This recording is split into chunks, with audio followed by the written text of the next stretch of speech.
but you used to fit right here. I'd hold you up and say to your mother, this kid's gonna be the best kid in the world. This kid's gonna be somebody better than anybody ever knew. And you grew up good and wonderful. It was great just watching you. Every day was like a privilege. Then the time come for you to be your own man and take on the world, and you did. But somewhere along the line, you changed. You stopped being you. You let people stick a finger in your face and tell you you're no good. And when things got hard, you started looking for something to blame, like a big shadow. It doesn't matter about what happens to you. What matters is, what are you going to do about it? Amen. What are you going to do now, Les? Huh? How long are you going to tell everybody? If I can take it, I can make it. Precisely. My brother Pete used to say that. He used to think that I could do anything. He used to think that I was better than I am. Who says you're not? People only go to their talent level. And once their talent level is gone, it becomes a mental game. That the whole mental game sets in then. And most people can only perform to their talent. And they realize, man, why am I always messing up right here? Why is this like my big hurdle? It's because you're performing to your talent. And then after that, your mind has nothing for you. You know how. Stop waiting for life to be easy. If you want it, you gotta go get it. It's your dream. If you want it to happen, get your butt up and make it happen. If you want it to happen, rise and grind. What motivates me now is that there's over 600 some odd thousand people looking at me saying, motherfucking Goggins is somewhere out there. He's somewhere out there fucking getting after it. And I am. So you ain't never fucking alone. I'm out there somewhere, 600 some thousand people. There's a chance that when you're working out, I don't care if you're in fucking Washington, D.C. and I'm in Nashville, there's a good chance at the same time we're getting after it. And I want people to know that, and it's the real deal. We are getting after it together. Not no like happy family shit, but we're getting after it. When taking full accountability for your life with all of the deficiencies that you have may be the most painful thing that you do when you look at yourself in the mirror and say, this is my fault. But in saying, this is my fault, those are also the first two steps of progress, because it's my fault, not anyone else's, which means it's my responsibility and my action that can change that. And I think that marrying short-term pain with long-term progress is one of the first connections that most people who are on that path have to make. The best way to contend with problems, with issues, with adversity is action, is by taking action. The more you sit and the more you wait and the more time you spend with that adversity, with the upper hand inside your head, the worse it's gonna get. Stop hoping for somebody to save you. You don't need another person lying to you. Things don't all add up. But you're resilient. Face some hard facts and you could have an incredible life. The more weird you are is a reflection of how committed you are to focusing on your shit, molding and shaping and developing your ideas and your craft so that when it's time for you to make your rounds, you gonna fly. If you want it to happen, you're gonna have to do what I do, and that's get up at 3 o'clock in the morning. If you want it to happen, that means you're gonna have to get home at 2:15 and get your butt up at 5 so you can get to Detroit by 6. But it ain't about how hard you hit. It's about how hard you can get hit and keep moving forward. How much you can take and keep moving forward. That's how winning is done. You know, if something doesn't go the way you wanted it to go, you didn't get the job you wanted, you didn't get the hire, you didn't get the promotion, you can go home and sit there and dwell on it. That's not getting you any progress. Or you say, okay, you know what?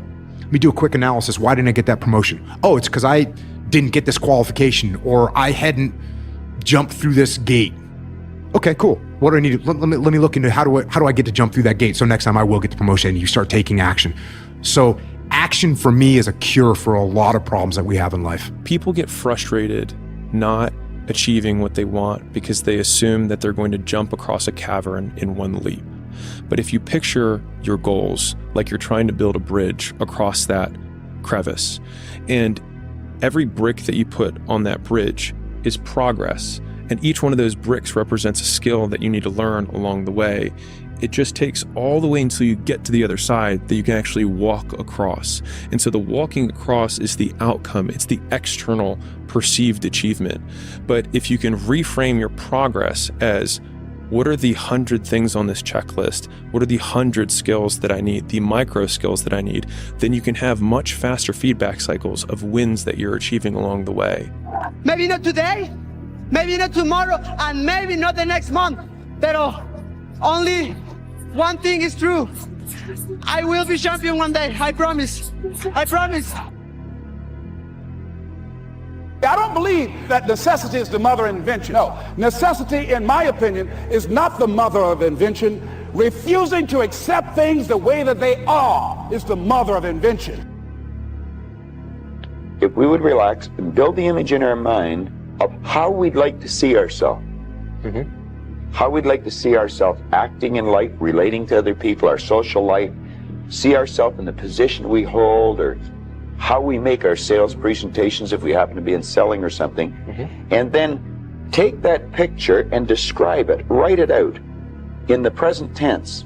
I am so happy now that I see myself, and write it out. But write out a description of how you'd like to see yourself. Start to read it, and read it, and read it, and read it every day. Carry it around and keep reading it. We become what we think about. Now, it may be fantasy at first. It might even appear to us as being a lie. But if you read it often enough, you'll start to believe it. And when William James said, believe and your belief will create the fact, you will see the person's personality change. If you want to give up, you can give up. This is your choice. You can do whatever you want. But how you gonna give up? Like, so many years we were working together, like, and you like only 26 years old. I remember myself when I was 26 and 33. This is too different. You know, like my prime time, it was 32, 33. Your time's gonna come, but you cannot give up, you know. And this give me like crazy motivation. I never give up. I never even remember I give up in training, top, or like in amateur career, professional career, in the gym. Never in my life. A lot of people ask me, you proud of something? I'm very proud of. I never give up. Thing that you think and you look at and you say, there's absolutely no way that I can come out on this. You're not supposed to. All right? You're not supposed to. Failure at that is actually going to do more to help you grow than if you would succeed at that particular thing. All right? You think about it, you meditate on it, you chew on it, you take heart. All right? How are you going to face it? How are you going to do it? And what is it really, really all about? Rohn used to have this phrase, he used to say, you know, Tony, don't worry about it. If you give your all every day, your gifts will make room for you. And it's like having a knowingness that things are going to be fine. And then there's the next level, which is you start to know who you are, and you're not trying to prove it to yourself or other people. And it's just, you just want to help. You just want to do things. And so now it's the difference between what I would call push motivation and pull, right? Push is, I'm going to make this happen. And it takes tremendous willpower. And I know you have plenty of willpower, I do as well. But there's a limit to willpower, but there's no limit to pull. Pull is when there's something magnificent that you want to serve, something that you've got an obsession for, to create or to do or make happen. And that you don't lose that energy, you don't lose those components, and you're able to laugh and enjoy along the way, as opposed to, oh, by my God, if I don't keep doing this. Iron is the iron. Whether you're black, you're white, you're a woman, 500 pounds is 500 pounds. And so, like, the actions that create success are kind of the same way, which is like the 100 phone calls or the 100 pounds on the bar, the work just needs doing. That anyone can do the thing and get the result, no matter how they feel about themselves. And I think that's really freeing. And so, to the person who is still, plugged in and waiting for someone to save them, someone will save you, but it's you, future you, the better you, the person that you've been waiting to become.